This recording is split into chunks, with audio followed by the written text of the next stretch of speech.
먼저 하나님의 말씀 히브리서 11장 33절로 34절과 36절로 37절을 봉독하겠습니다. 그들은 믿음으로 불의 세력을 멸하기도 하며 칼날을 피하기도 하며 연약한 가운데서 강하게 되기도 하며 전쟁에 용감하게 되어 이방 사람들의 진을 물리치기도 하며 또 어떤 이들은 조롱과 채찍질 뿐 아니라 결박과 옥에 갇히는 시련도 받았으며 돌로 치는 것과 톱으로 켜는 것과 시험과 칼로 죽임을 당하고 양과 염소의 가죽을 입고 유리하여 궁핍과 환난과 학대를 받았으니. 지난 3기에 히브리서 11장의 믿음의 사람들 중에 가급적 잘 알려지지 않은 분들을 선택해서 설교해 왔습니다. 그러다가 제가 손을 다쳐서 3개월 동안 방송을 중단할 수밖에 없었습니다. 이제 어느 정도 회복이 되어서 나머지 2번의 설교를 통해서 이 시리즈를 마무리하고자 합니다. 믿음의 사람들, 오늘은 5번째 사람으로 야고보와 자기 십자가, 이런 제목으로 말씀을 드리고자 합니다. 나니아 연대기 작가로 유명한 C.S. 루이스는 소설뿐만 아니라 순전한 기독교, 기적, 고통의 문제 등 기독교를 변증한 책들을 많이 쓴 성공의 평신도 신학자입니다. 루이스는 신앙하는 가정에서 자랐습니다. 그의 어머니는 목사의 딸이었습니다. 그런데 루이스가 9살 때 어머니가 암에 걸렸습니다. 어린 루이스는 자신이 지닌 믿음을 총동원하여 어머니의 병이 낫게 해달라고 간절히 기도했습니다. 루이스가 자신이 기독교인으로 회심한 경험을 이야기한 예기치 못한 기쁨에서 이렇게 말했습니다. 어머니가 불치암에 걸렸다는 선고를 받았을 때 나는 이전에 배웠던 것을 떠올렸다. 그것은 믿음으로 한 기도는 응답받는다는 사실이었다. 그 사실에 의지하여 나는 어머니의 회복을 위한 나의 기도가 성공하리라는 확고한 믿음을 발휘하려고 했다. 어린 루이스는 엄마의 회복을 위해 진실하고 확고한 믿음으로 기도를 드렸습니다. 그러나 불행하게도 그의 간절한 기도는 응답을 받지 못했습니다. 어머니가 돌아가시자 루이스의 믿음은 흔들렸습니다. 일말의 의심도 없이 그가 상상했던 마술사 하나님께 간절히 기도했지만 어떤 기적도 일어나지 않았습니다. 그는 신이 존재하지 않거나 신이 존재하더라도 무능하거나 아니면 잔인하거나 혹은 둘 다일 것이라고 생각했습니다. 어머니가 죽은 후 그는 기숙학교로 보내졌습니다. 그는 거기서 유물론자와 무신론자들의 영향을 받게 됩니다. 결국 루이스는 자신의 어머니를 치료하려고 하지도 않았고 또 치료하지도 못했던 마술사 하나님으로부터 멀어졌습니다. 그리고 옥스퍼드 대학에 입학할 무렵 자신을 무신론자라고 선언하게 됩니다. 오늘 본문에서 히브리서 기자는 같은 믿음으로 전혀 다른 두 상황을 맞이한 사람들에 대해서 말합니다. 여기 첫 번째 그들이 있습니다. 그들은 믿음으로 불의 세력을 멸하기도 하며 칼날을 피하기도 합니다. 연약한 가운데서 강해지고 전쟁에서 이방 사람들의 진을 물리치기도 했습니다. 그러나 또 다른 어떤 이들은 그렇지 않았습니다. 그들은 같은 믿음으로 조롱을 당하고 채찍에 맞고 결박되고 옥에 갇히는 시련을 당합니다. 특히 특히 그들은 칼날을 피하지 못하고 칼에 죽임을 당했습니다. 믿음으로 칼날을 피한 사람들이 있습니다. 이세벨이 하나님의 선지자들을 죽일 때 엘리야는 이세벨의 칼날을 피할 수 있었습니다. 또한 여호람 왕이 엘리사를 죽이려고 자객을 보냈지만 엘리사는 그의 칼날을 피할 수 있었습니다. 다윗도 사울이 2번이나 던진 칼날을 무사히 피했습니다. 어떻게 그것이 가능했습니까? 믿음으로 가능했습니다. 그러나 오늘 본문의 또 다른 어떤 이들은 같은 믿음을 가졌지만 칼날을 피하지 못했습니다. 아합 때에 수많은 선지자들이 이세벨에게 죽임을 당했습니다. 여호야김 때는 예언자 우리아가 예루살렘이 멸망할 것을 예언하자 그것을 듣기 싫어한 왕과 고관들이 그를 죽이려고 했습니다. 우리아는 애굽으로 도망갔지만은 왕은 체포조를 보내서 그를 연행하여 칼로 죽였습니다.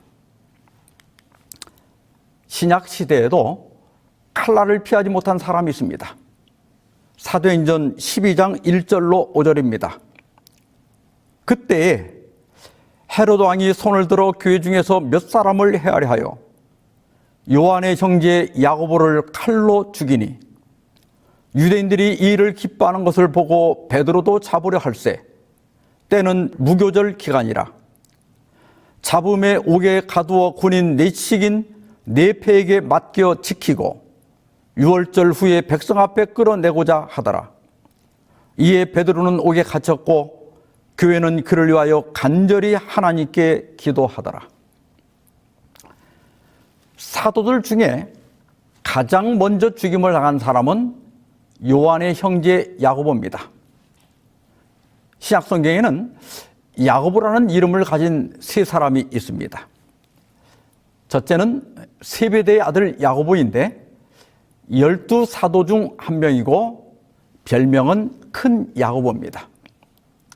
두 번째는 알페오의 아들 야고보인데 그는 12사도 중 한 명이고 작은 야고보라고 불렀습니다. 세 번째는 예수님의 형제 야고보입니다. 이분은 예루살렘 교회 지도자였고 별명은 의로운 야고보입니다. 이 중에 헤로데에게 칼로 죽임을 당한 야고보는 세베대의 아들 야고보입니다. 세베대는 갈릴리 가브나움에 사는 어부였으며 품꾼들을 거느릴 정도로 부유한 사람이었습니다. 그의 어머니 살로메는 예수님의 어머니 마리아의 자매이고 그리스도를 따르며 자기들의 소유로 저희를 섬긴 경건한 여성 중 한 명이었습니다. 그의 동생인 사도 요한은 대제사장과 개인적으로 친분이 있었고 예수님의 어머니를 부양할 수 있을 정도로 재력이 있었습니다. 예수님은 야고보와 요한 두 형제에게 보아너게라고 하는 별명을 지어주셨습니다. 아람어를 음역한 건데 우리 성경에 우레의 아들들로 번역되어 있습니다. 소요의 아들들 또는 분노의 아들들로도 번역할 수 있습니다. 실제로 야고보와 요한은 격렬한 기질과 불같은 성질을 갖고 있었습니다. 한 번은 예수님과 제자들이 갈릴리에서 예루살렘으로 올라가시는 중에 사마리아에서 하루를 묵어가야 했습니다. 당시 사마리아 사람들은 그리심 산에다가 따로 성전을 지어서 예배를 드리고 있었습니다. 그래서 예루살렘으로 가는 예수님 일행을 못마땅하게 여겨서 받아주질 않는 겁니다. 그러자 야고보와 요한이 뭐라고 합니까? 주님, 우리가 불을 명하여 하늘로부터 내려 저들을 멸하라 할까요? 정말 보통 성질이 아니죠. 예수님은 그들을 꾸짖으신 후 다른 마을로 가셨습니다. 그래서 예수님은 두 형제를 보아너게, 우레의 아들들 혹은 분노의 아들들이란 별명을 지어주셨습니다. 또 또한 야고보는 베드로, 요한과 함께 예수님의 핵심 3인방이었습니다. 예수님은 변화산에서 변형되실 때 그들 3명만 데려가셨고, 베드로의 장모의 열병을 치료하실 때도 3명만 데리고 가셨습니다. 그리고 야이로의 딸을 살릴 때도 그 3사람만 데려가셨고, 겟셋마네에서 마지막 기도를 드릴 때도 3사람만 데리고 갔습니다. 야고보는 그런 사람이었습니다. 그런데 헤롯 아그리파 1세가 교회를 박해할 때 야고보는 사도 중에 첫 순교자가 되었습니다. 유대인들이 이 일을 기뻐하니까 베드로마저 잡아가지고 오게 얻었습니다. 그런데 그때는 무교절 기간이었기 때문에 유월절이 끝난 후에 처형을 하려고 오게 가뒀습니다. 그런데 어떤 일이 일어납니까? 헤롯이 잡아내려고 하는 그 전날 밤에 베드로가 두 군인 틈에서 두 쇠사슬에 매여 누워 자는데 파수꾼이 문 밖에서 옥을 지키더니 호련히 주의 사자가 나타나매 옥중에 광채가 빛나며 또 베드로의 옆구리를 쳐 깨워 이르되 속히 일어나라 하니 쇠사슬이 그 손에서 벗어지더라. 그리고 천사는 허리에 띠를 메고 신을 신으라고 하는 겁니다. 천사가 시키는 대로 했더니 그 다음에 겉옷을 입고 나를 따라오라고 합니다. 첫 번째 경비병과 두 번째 경비병을 지나 시내로 들어가는 철문에 도착하자 철문이 저절로 덜컥 열립니다.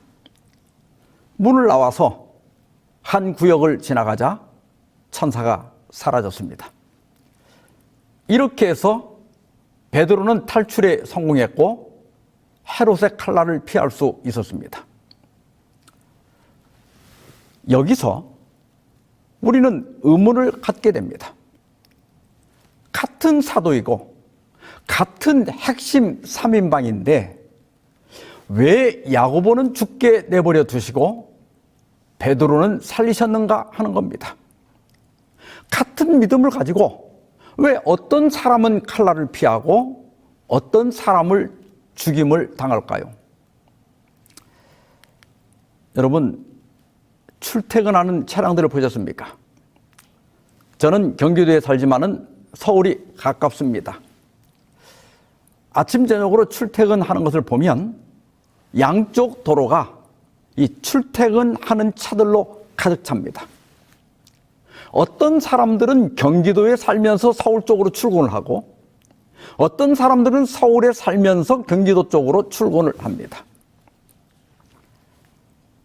중앙일보 기사에 보니까 지난 2018년에 차가 막혀서 발생한 다양한 형태의 손실이 1년에 68조 원이나 되었다고 합니다.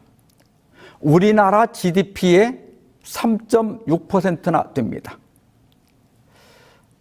한국교통연구원에서 작년에 발표한 보고서를 보니까 교통신호체제 개선이나 도로 확장 등을 통해서 꾸준히 노력한 결과 2021년에는 65조 원으로 다소 감소했다고 합니다. 그러나 65조 원도 엄청난 돈이죠.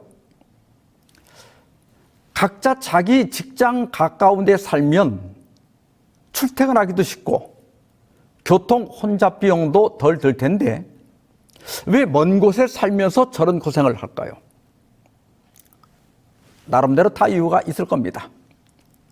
어떤 분들은 직장은 서울이지만 집값 때문에 경기도에 살 수밖에 없을 것이고 어떤 사람들은 자녀 교육 때문에 서울 쪽에 살면서 경기도로 출근하는 분들도 있을 겁니다. 각기 나름대로 사정이 있기 때문에 그리고 각기 사는 방식이 다르기 때문에 어느 누구도 이런 모순을 지적하거나 따지지 않습니다. 우리는 종종 나와 다른 사람들을 비교합니다. 나는 이렇게 힘들게 사는데 왜 다른 사람들은 저렇게 쉽게 살아갈까? 나는 이렇게 가난한데 왜 다른 사람들은 부유할까? 나는 태어나면서부터 이렇게 약골로 태어났는데 왜 다른 사람들은 저렇게 건강할까? 근데 여러분, 우리는 이것을 기억해야 됩니다. 우리의 생김새가 다르듯, 우리의 재능이 다르듯이 우리의 삶의 방식이나 질은 모두가 다릅니다. 이 세상 80억 명 중에 나와 똑같은 삶을 사는 사람은 아무도 없습니다. 같은 직장, 같은 공동체에 속해 있어도 각자의 삶은 모두 다릅니다. 그리고 각자가 가야 할 자기 길이 따로 있는 겁니다. 여러분, 베드로와 야고보를 생각해 봅시다. 둘 다 예수님의 제자이고 둘 다 예수님의 핵심 3인방이고 둘 다 사도입니다. 그런데 왜 야고보는 칼에 죽임을 당했고 베드로는 구출되었습니까? 같은 믿음을 가지고 왜 어떤 사람은 칼날을 피하고 어떤 사람은 죽임을 당해야 합니까? 그것은 그들의 사명과 그들이 가야 할 길이 서로 다르기 때문입니다. 야고보의 사명이 다르고 베드로의 사명이 달랐습니다. 그들은 같은 믿음을 가지고 있었지만 그들의 믿음을 나타내는 방식은 달랐습니다. 야고보는 칼에 죽임을 당함으로 그의 믿음을 나타냈고 베드로는 칼날을 피함으로 그의 믿음을 나타냈습니다. 우리는 그 이유를 따질 수 없습니다. 하나님께서 계획하신 바가 다르기 때문입니다. 야고보와 베드로는 사명이 달랐습니다. 그들이 가는 길도 달랐습니다. 마찬가지로 엘리야는 엘리야가 가야 할 길이 있었고 우리야는 우리야가 가야 할 다른 길이 있었던 겁니다. 마가복음 8장 34절입니다. 무리와 제자들을 불러 이르시되 누구든지 나를 따라오려거든 자기를 부인하고 자기 십자가를 지고 나를 따를 것이니라. 자기 십자가를 지고 나를 따르라. 이 말씀은 우리가 똑같이 예수님을 따르더라도 우리 각자가 져야 할 자기 십자가가 따로 있다는 뜻입니다. 베드로는 처음에는 이러한 자기 십자가를 지지 않으려고 했습니다. 마태복음 16장 21절 22절입니다. 이때로부터 예수 그리스도께서 자기가 예루살렘에 올라가 장로들과 대제사장들과 서기관들에게 많은 고난을 받고 죽임을 당하고 제3일에 살아나야 할 것을 제자들에게 피로서 나타내시니 베드로가 예수를 붙들고 항변하여 이르되 주여 그리 마옵소서 이 일이 결코 죽게 미치지 아니하리이다. 언뜻 보면 베드로가 예수님을 위해서 한 말 같지만 사실은 그렇지 않습니다. 여기 항변하여는 헬라어 원문의 에피티마우인데 비난하다, 꾸짖다, 견책하다 이런 뜻입니다. 예수님을 비난하고 꾸짖은 겁니다. 왜요? 베드로는 그리스도의 사업에서 십자가를 보고자 하지 않았다. 베드로는 이 세상에서 잘되고 출세하려고 예수님을 따른 것이지 고생하고 십자가를 지려고 따른 것이 아니었습니다. 그래서 예수님이 자기가 고난을 받고 죽임을 당하고 제3일에 살아나야 할 것을 말씀하실 때 예수님을 붙들고 강력하게 항의한 겁니다. 우리도 아마 비슷할 겁니다. 대부분 예수님을 믿어 복받고 건강하고 형통하고 구원받기를 원하지 고생하고 손해보고 고통을 당하기 원하는 분은 별로 없을 겁니다. 그러나 여러분, 세상에 공짜는 없는 법입니다. 십자가 없이는 면류관도 없다. 유명한 명언이 있죠. 많은 사람들이 여러 상황에서 이 말을 인용했습니다마는 기독교에서도 히포의 아우구스티누스나 요한 크리소스톰 또 토마스 캠피스 같은 유명한 신학자들도 이 말을 인용했습니다. 쉽게 말하면 세상에 공짜는 없다는 겁니다. 땀을 흘리지 않는 승리는 없고 대가 없는 성공은 없는 법입니다. 대가를 치르지 않고 공짜로 무언가를 얻으려는 심보를 뭐라고 합니까? 도둑놈 심보라고 합니다. 왕관을 쓰려는 자, 그 무게를 견디라. 아주 유명한 말이 있습니다.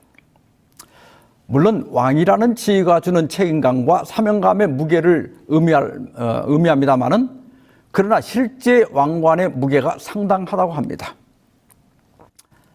지금은 돌아가셨지만 수년 전에 영국 엘리자베스 여왕이 즉위 65년 만에 처음으로 언론과 인터뷰를 했습니다.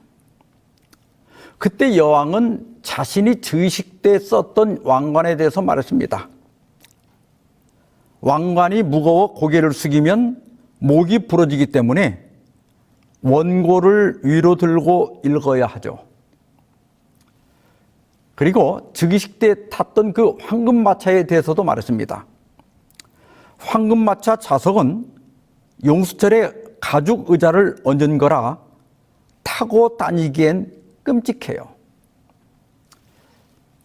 영국 왕은 대관식 때 이 세인트 에드워드라고 하는 왕관을 쓰는데요. 무게가 무려 2.2kg나 된다고 합니다.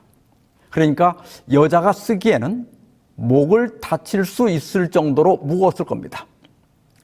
그리고 즉위식이 끝나고 사원을 나설 때는 제국 왕관을 쓰는데 그 무게가 약 1kg이라고 합니다. 왕이 되려면 이 왕관의 무게를 견뎌야 합니다. 그러나 우리가 왕이 되지 않더라도 무언가를 얻기 위한다면 또 무언가를 성취하기 위해서 그리고 우리가 살아가는데 각자가 견뎌내야 할 무게가 있습니다. 물론 그 무게 속에는 왕관처럼 찬란히 빛날 수고의 대가도 포함되어 있습니다. 그래서 사도 바울은 로마서 8장 17절에서 우리가 그와 함께 영광을 받기 위하여 고난도 함께 받아야 할 것이라고 말합니다.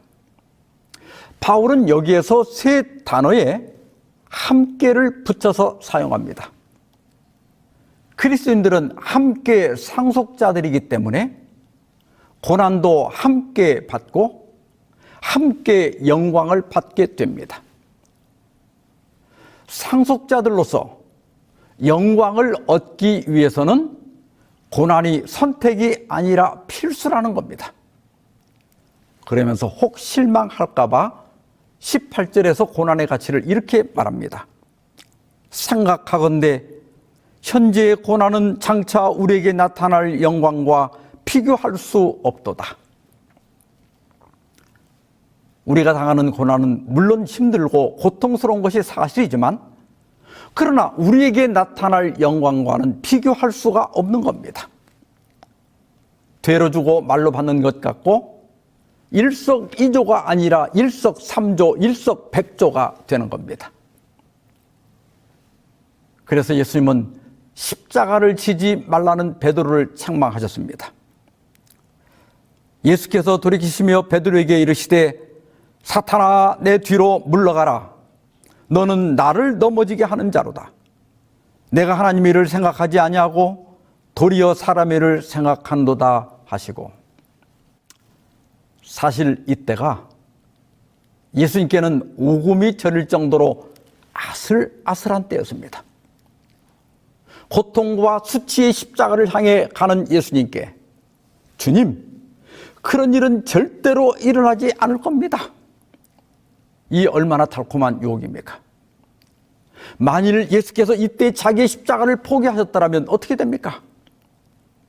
우리의 구속사업은 끝나는 겁니다. 이 지구는 진작에 멸망하고 말았을 겁니다. 그래서 예수님은 베드로를 강력하게, 아주 강하게 책망하신 거예요. 사탄아, 내 뒤로 물러가라. 너는 나를 넘어지게 하는 자로다. 그리고 정말 다행스럽게도 예수님은 자기의 십자가를 지고 가셨습니다. 그래서 죽을 수밖에 없는 우리에게 살 길이 열리게 된 것입니다. 예수님은 자기 십자가를 거절하지 않았습니다. 피하지 않았습니다.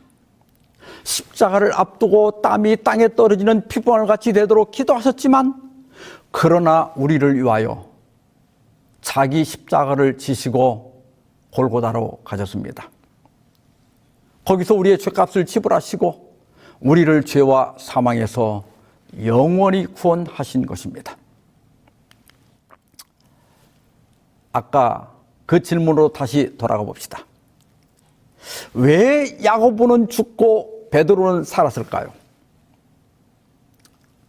한번 이렇게 생각해 봅시다. 같은 학교에서, 같은 학급에서, 같은 선생님에게 똑같이 공부를 했는데 왜 어떤 사람은 대학에 가고 어떤 사람은 가지 못했을까요? 똑같이 공부했는데 왜 어떤 사람은 회사를 다니고 어떤 사람은 자영업을 하고 어떤 사람은 노동자가 되었을까요? 이유는 간단합니다. 자기가 선택한 길이 다르고 각자가 가야 할 길이 달랐기 때문입니다. 좋고 나쁜 것은 없습니다. 각기 자기 길을 가는 겁니다. 마찬가지로 야고보가 가야 할 길이 따로 있고 베드로가 가야 할 길이 따로 있었던 겁니다. 같은 사도였고 같은 핵심 3인방이었고 같은 믿음을 가지고 있었지만 그들이 마지막에 가야 할 길은 서로가 달랐습니다. 물론 나중에 베드로도 십자가에 거꾸로 못 박혀 순교합니다. 칼날을 피했다고 해서 하나님이 더 사랑한 것도 아니고 칼로 죽임을 당했다고 해서 하나님께 버림받은 것도 아닙니다. 다만 각자가 자기가 져야 할 자기 십자가가 따로 있는 겁니다. 십자가를 앞두고 예수님은 겟세마네에서 아바 아버지여, 아버지께는 모든 것이 가능하오니 이 잔을 내게서 옮기시옵소서 하고 기도했습니다. 우리가 고난을 피하게 해달라고 기도하는 것은 잘못이 아닙니다. 그러나 우리는 예수님의 기도에서 배울 교훈이 있습니다. 그러나 나의 원대로 마옵시고 아버지의 원대로 하옵소서. 나는 원하지 않지만 하나님의 뜻이라면 하나님의 뜻이 이루어지게 하옵소서. 왜냐하면 하나님이 주시는 것이 가장 좋은 것이기 때문입니다. 내가 지고 가야 할 내 십자가가 있다면 지고 가겠습니다.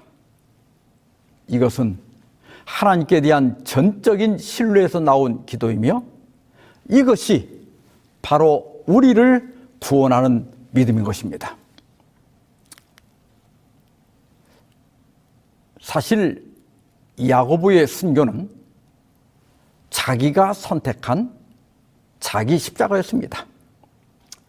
그의 어머니 살로메는 교회 사상 최초의 치맛바람을 일으킨 여성입니다.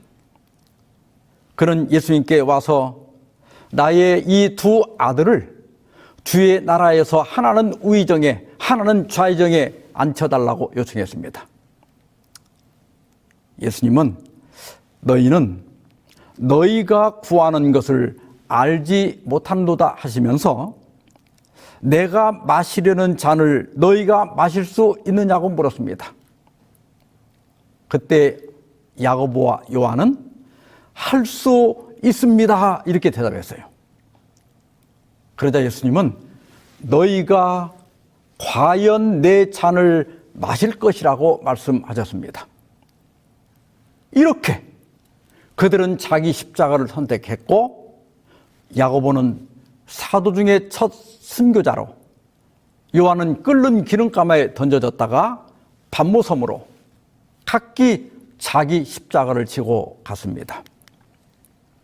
칼빈주의 성공의 변증가인 존 폭스는 그의 책 순교록에서 야고보의 최후를 이렇게 증거하고 있습니다. 저명한 초기 기독교 작가인 클레멘스 알렉산드리누스가 전해준 이야기에 따르면, 야고보가 순교의 장소에 끌려갈 때 그의 고소인은 사도의 비범한 용기와 담대함에 감동을 받아 자신의 행위를 후회하고 그의 발 앞에 엎드려 용서를 구하며 자신도 그리스도임을 고백하고 야고보 혼자 순교의 반을 받게 하지 않기로 결심했다. 그래서 두 사람은 동시에 참수되었다. 이렇게 첫 번째 순교자 사도는 자신이 예수님께 마시겠다고 말했던 그 잔을 기꺼이 받았다.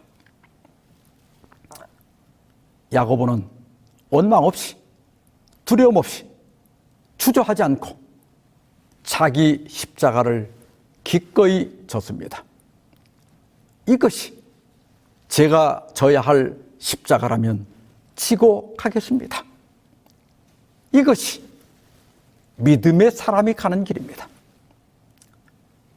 믿음은 잠깐의 안락과 낙을 누리는 것보다는 영원한 삶과 상주심을 바라보며 그리스도를 위한 손해와 고난을 기꺼이 받아들이는 것입니다. 자기 십자가를 기꺼이 진 사도 야고보를 보면서 그를 고발한 사람이 회심합니다. 그리고 그는 야고보와 함께 또 자기의 십자가를 지고 순교의 잔을 받았습니다.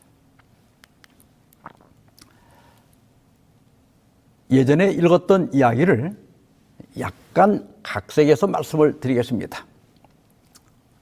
어떤 사람이 꿈을 꿨는데 그 꿈에서 자기 십자가를 지고 천국을 향해 가고 있었습니다. 다른 사람들도 각자 자기 십자가를 지고 가고 있는 겁니다. 근데 모두가 다 십자가의 무게 때문에 땀을 뻘뻘 흘리면서 가고 있었습니다. 한참을 가다 보니까 너무 힘이 들었습니다. 그래서 예수님, 제 십자가가 너무 무거우니 조금만 줄여주십시오 하고 부탁을 했습니다. 예수님은 기꺼이 그 사람의 십자가를 잘라주셨습니다. 시간이 지나가자 또 무거워졌어요. 그래서 또 조금만 더 잘라달라고 부탁을 했습니다. 이제는 십자가가 적당히 가벼워졌습니다. 그는 콧내를 부리며 갔습니다. 그런데 주변 사람들은 미련하게 자기 십자가를 그대로 지고 땀을 뻘뻘 흘리면서 가는 겁니다. 한참을 가다 보니 저기 천국이 나타났습니다. 그런데 그 입구에 깊은 구렁이 있는 겁니다.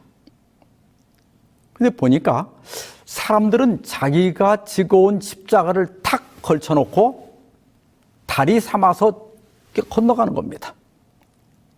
그런데 자기는 자기 십자가를 2번이나 잘랐기 때문에 이게 짧아갖고 닿지를 않는 겁니다. 그래서 결국 천국에 들어갈 수 없었다는 이야기입니다. 여러분은 어떤 십자가가 있습니까? 배우자가 십자가일 수도 있고 부모나 자식이 십자가일 수도 있습니다.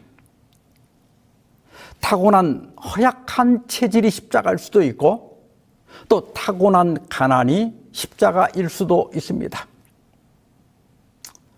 때로는 우리가 가진 이 신앙이 십자가일 수도 있습니다.